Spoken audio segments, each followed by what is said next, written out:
सत्संग और कथा कीर्तन वास्तव में एक ही वस्तु है।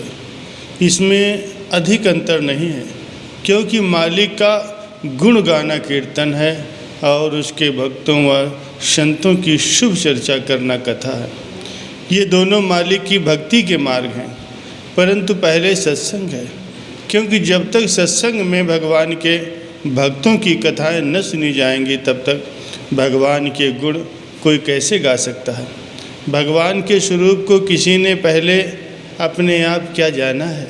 भक्तों के पवित्र इतिहास ही तो सुनने वालों को भगवान का अनुमान कराते हैं कि भगवान भी हैं।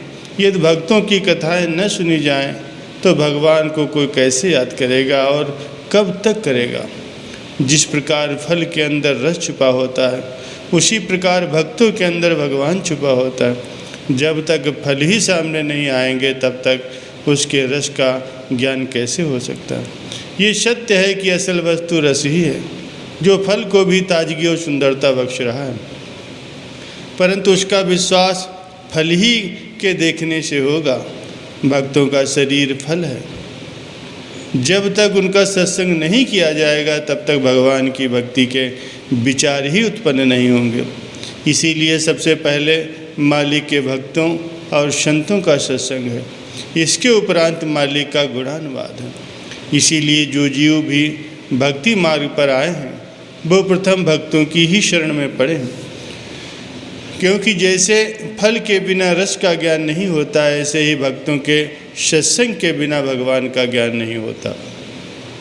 इसी दृष्टि से भगवान से उनके भक्त और संत विशेष माने जाते हैं, क्योंकि भगवान की महिमा को संसार में भक्त ही प्रकट करते हैं, वरन भगवान का ज्ञान कोई कैसे कर सकता है। इस आशय पर गोस्वामी तुलसीदास जी महाराज जी अपनी रामायण में वर्णन करते हैं। मोरे मन प्रभु अस विश्वासा, राम ते अधिक राम कर दासा। राम सिंधु घन सज्जन धीरा, चंदन तरु हरि संत समीरा। काकभूषण जी और गरुण जी का संवाद है। गरुण जी कहते हैं कि हे प्रभु, मेरे मन में ऐसा विश्वास है कि भगवान से भगवान के दास अधिक हैं। भगवान यदि सिंधु हैं तो उनके भक्त जन बादल हैं। यद्यपि बादल भी समुद्र से ही जल लेकर संसार में वर्षा करते हैं, परंतु संसार के लिए बादल विशेष हैं, क्योंकि यदि वे न होते तो समुद्र का जल हमको घर बैठे बिठाए कैसे मिलता। दूसरा, बादलों की विशेषता का एक कारण और भी है कि वैसे समुद्र का जल खारा होता है, लेकिन बादलों के द्वारा वही जल मीठा बन करके सबकी प्यास बुझा देता है। यही हाल भगवान और उनके भक्तों के बीच भी समझना चाहिए।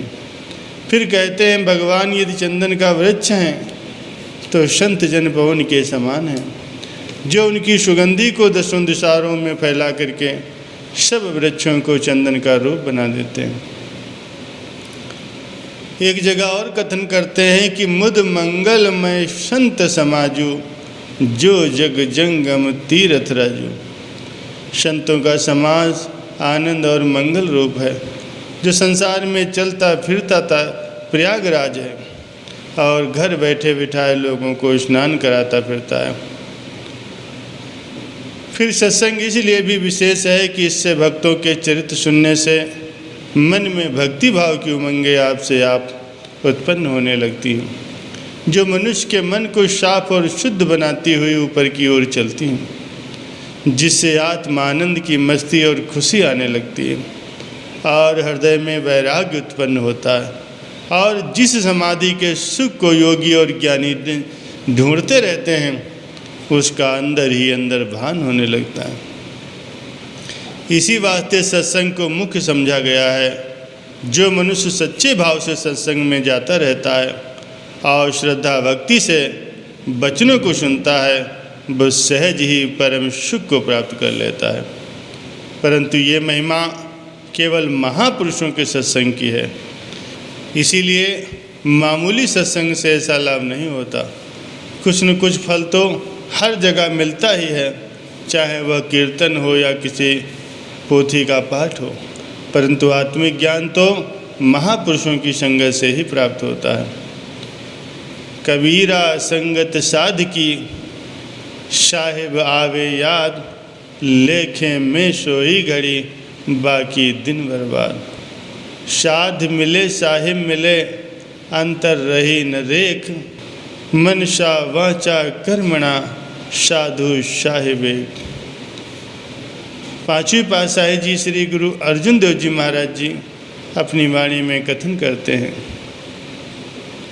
जिन ढिकिया मन रहसिए, क्यों पाइए ती संग जीव, संत सजन मन मित्र से, लाइन प्रभु शिव रंग जीव। इसलिए जो मालिक के भक्त और संत हैं वो जीव के सच्चे मित्र हैं, जिनको सौभाग्य से उनकी शरण प्राप्त हो गई है तो फिर मालिक उनसे दूर नहीं है। गुप्त पैगंबर की हक फरमुदास्त, मन न गुंजम हेच दर बालाए पस्त। बर जमीन वासमा वारसो नीच, मन न गुंजम ई यकीन दाए अजीज। पैगंबर ने कहा, खुदा का फरमान है कि मैं ऊपर और नीचे कहीं भी नहीं रहता। ऐ प्यारे, इस बात का तू निश्चय कर ले कि मैं धरती और आकाश तथा इससे परे महाआकाश पर भी नहीं रहता, परंतु ये आश्चर्य की बात है कि अपने भक्तों के मन में रहता हूँ। यह तू मुझे चाहता है कि उनके हृदय में तलाश कर, क्योंकि संतों का हृदय ही असल मस्जिद है और वही सजदा करने की जगह है।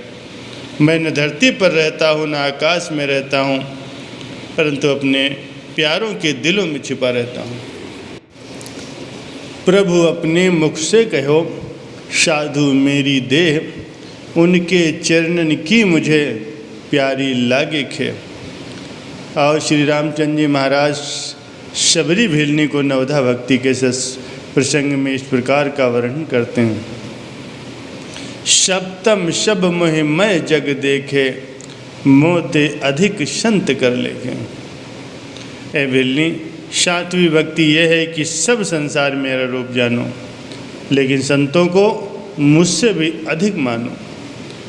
यही एक नुक्ता है, जिसने इसको समझ लिया वो फिर भक्ति मार्ग में दृढ़ता के साथ चलता हुआ बड़ी सहूलियत से अपनी मंजिल पहुंच जाता है।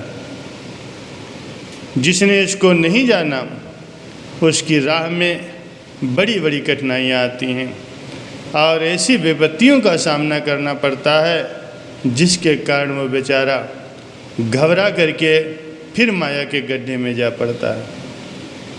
इसलिए हमारा ये कर्तव्य है, महापुरुषों के बनाए नियमों की पालना करते हुए, उन पर दृढ़ विश्वास रखते हुए इस लोक को भी सुखमय बनाना है और परलोक भी सुहेला बनाना है।